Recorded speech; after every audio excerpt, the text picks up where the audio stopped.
আসসালামু আলাইকুম দর্শক, আজকের এই ভিডিওতে আমি আপনাদেরকে দেখাবো কিভাবে আমরা মরিচ শুকাই।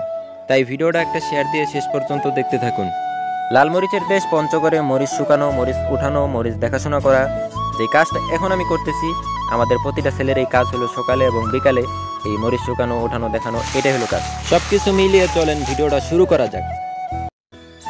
প্রথমে আমি বাসা থেকে বেরোয়ে এখন যাব মরিচ আনতে। তাই ভ্যানে পাল্লাটা নিয়ে নিলাম, মানে স্কেলটা নিয়ে নিলাম। আমরা এখন যাব মরিচ আনতে। আর প্রাকৃতিক সৌন্দর্যের মাঝে দুই পাশে মরিচ ক্ষেত, গাছে থাকা পাকা মরিচ আর খোলা মাঠে শুকনা মরিচ দেখে আপনার মন জুড়িয়ে যাবে। আর কিছুটা দূর আসার পর দেখতেছি আমি একটা খোলা মাঠে, এখানেও তারা অনেক মরিচ শুকাতে দিয়েছে আর দুই পাশে মরিচ ক্ষেত। আর দেখতে দেখতে আমি আমার মরিচ শুকানোর জায়গা চলে এসেছি, যে জায়গাটাতে আমাদের মাঠের মরিচ এই জায়গাতে উঠানো হয়েছে। আর আমাদের মরিচ কিন্তু সাঁতালরাও উঠায়, তো তাদের সামনে ভিডিও করাটা তারা ভালো মনে করবে না, তাই ভিডিও করার চেষ্টা করছিলাম। বাট ওই সময় আমার আব্বা সেখানে ছিল, তাই ভিডিওটাতে সম্পূর্ণ প্রসেসিং কিংবা সম্পূর্ণ মরিচ মাপার বিষয়টা আপনাদেরকে দেখাতে পারলাম না। তো কতগুলো মরিচ আমরা উঠাইলাম, তো একটু বিষয়টা আপনাদেরকে দেখাই।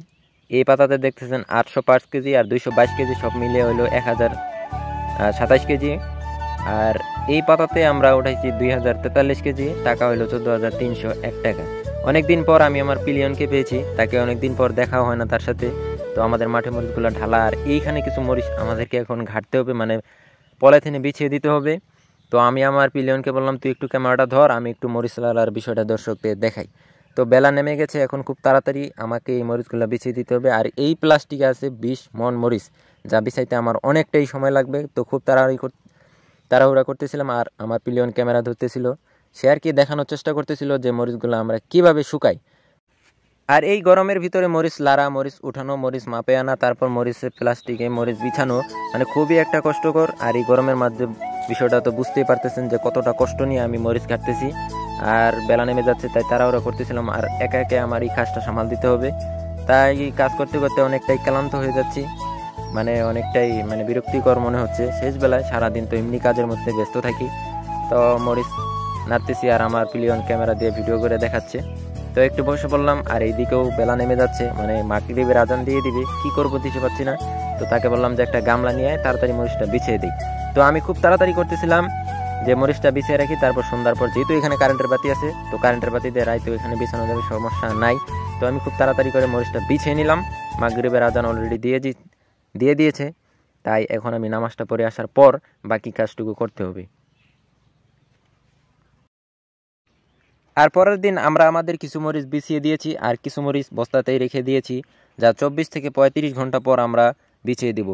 আর আজকের রোদের তীব্রতা অনেক বেশি, তাই সামনে দেখতেছেন আমার R15 গাড়ি, আর এই পাশে আমাদের মরিচ কিন্তু অলরেডি অর্ধেকগুলা বিছিয়ে দিয়েছি প্লাস্টিকে, আর অর্ধেকগুলা বস্তাতে রেখে দিয়েছি। কারণ বস্তাতে রাখলে মরিচের কালারটা অনেক সুন্দর হয়, মানে কিছু মরিচ কাঁচা থাকে, আদা পাকা থাকে, সেগুলো পেকে পরিপূর্ণ হয়ে যায়।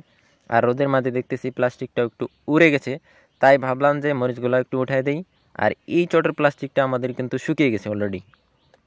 আর হাত দিয়ে নেড়ে দেখলাম যে মরিচটা অনেকটাই শুকিয়ে গেছে, মানে আর 2 ঘন্টা রোদ দিলে এই মরিচটা আমরা বাসায় নিয়ে রাখতে পারবো, মানে শুকিয়ে গেছে।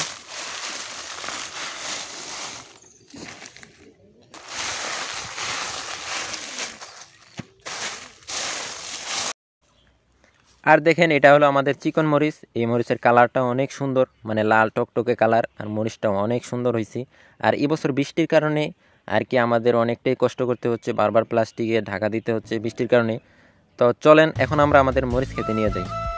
তো মরিচ খেতে আসার পর দেখতেছেন আমাদের মরিচগুলো অনেকটাই পেকে আছে, মানে লাল মরিচ দেখতে অনেকটাই ভালো লাগে। এভাবে আমরা একটা একটা করে মরিচ তুলি।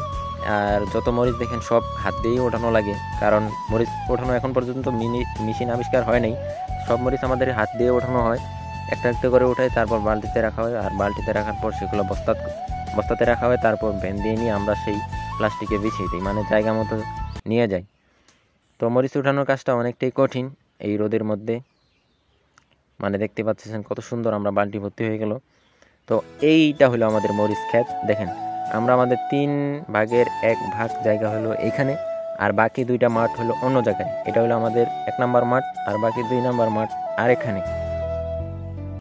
আপনারা আমাদের মরিচ শুকানোটা যতটা সহজ মনে করেন, যে মরিচের আবারটা যতটা সহজ মনে করেন, ঠিক ততটা সহজ কিন্তু না। এর মতো কঠিন কাজ অন্য কোনো কাজ আমার মনে হয় না যে অন্য কোনো কৃষিতে এত কঠিন, এত পরিশ্রম করা লাগে। আর 5 দিন রোদ থাকাতে কিন্তু আমাদের অর্ধেক মরিচ শুকিয়ে গেছে, আর যা আমরা বাসায় নিয়ে রেখে দিব, বাকি 2-1 দিনে বাকিগুলো উঠে যাবে। আর গাইস, আমরা আমাদের সব কিছু দেখাতে পারিনি, কারণ এখানে আমার আব্বা আম্মা থাকায় আমি তাদের সামনে ভিডিও করতে পারি না আর কথাও বলতে পারি নাই, কারণ সম্পূর্ণ ভিডিওটাতে আমার ওভার ভয়েস দিতে হয়েছে। আমি সব কিছু দেখাতে পারিনি, এর জন্য আমি দুঃখিত।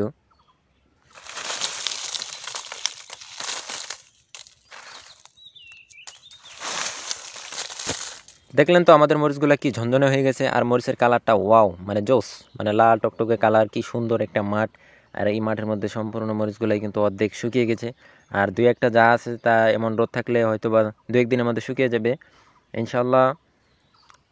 মরিচের ফলন এবার মোটামুটি তেমন একটা ভালো হয় নাই, তাও আলহামদুলিল্লাহ যা হয়েছে ভালো। সবশেষে দুঃখের সাথে একটা কথাই বলতে হয়, আমাদের প্রতি মন শুকনা মরিচে খরচ হয় মোটামুটি 4,000 থেকে 4,500 টাকা, কিন্তু বর্তমানে শুকনা মরিচের দাম হলো 5,000 থেকে 6,000 টাকা। যেখানে আমার ভেঙে গেছে আমার স্বপ্ন, আমার পরিকল্পনা, আমার সব কিছু। যদি এই ভিডিওটা ভালো লাগে অবশ্যই like, share, comment and subscribe করে দেন। চিল দেন গাইস।